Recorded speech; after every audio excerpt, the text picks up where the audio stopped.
How has a truly unexpected animal come back into the spotlight? That's coming up shortly.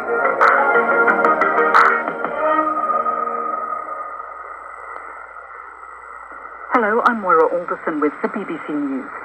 Israel is continuing its search of the Al-Shifa hospital in Gaza City, where it's under pressure to prove its claim that Hamas had a hidden command center there. Our correspondent Lucy Williamson was escorted through the building by Israeli troops.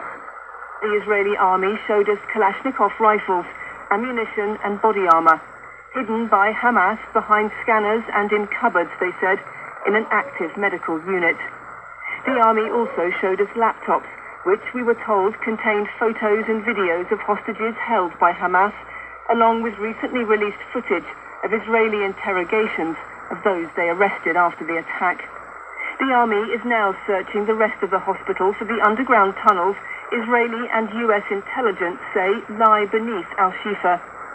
Hundreds of police in Germany have carried out raids across the country at properties suspected of having links to the Iranian-backed militant group Hezbollah. Germany's Interior Minister Nancy Faeser said the Hamburg Islamic Center and affiliated groups were being targeted at a time when many Jews felt threatened. She said Germany would not tolerate anti-Semitist incitement hostile to Israel. The former British Prime Minister David Cameron has held talks with President Zelensky in Kiev on his first official trip as Foreign Secretary.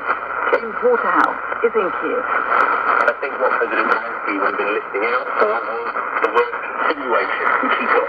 Continued support, as Paul Cameron put it, from the UK in terms of moral, economic, and above all, he said, military support, which he said the UK would continue to provide, which will be some crumbs of comfort, I think, to Ukraine amidst continuing political turmoil, shall we say, on the issue of continued support for Ukraine among some allies. President Biden and China's leader Xi Jinping had warm words for each other at their much-anticipated meeting in San Francisco, but they also made remarks that highlight their differences. The US president repeated his belief that the Chinese leader is a dictator, a comment Beijing later said was extremely wrong. Mr. Xi told Joe Biden to stop arming Taiwan, a self-governing island that China considers its own.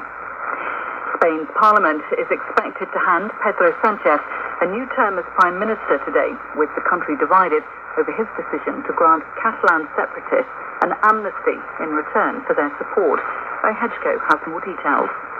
With an amnesty that will benefit Catalan nationalists, more than 300 Catalan nationalists, who have been facing legal action over the last few years because of separatist-related activity that they may have carried out. And among those who's going to benefit is Carlos Puigdemont, who is the former president of Catalonia, who has been living in Belgium for the last 6 years to avoid the Spanish judiciary. Kenya's MP has approved plans to deploy hundreds of police officers to Haiti to help stop gun violence. In July, the Kenyan government pledged to offer 1,000 officers as the Haiti appealed for international assistance to quell the violence which has seen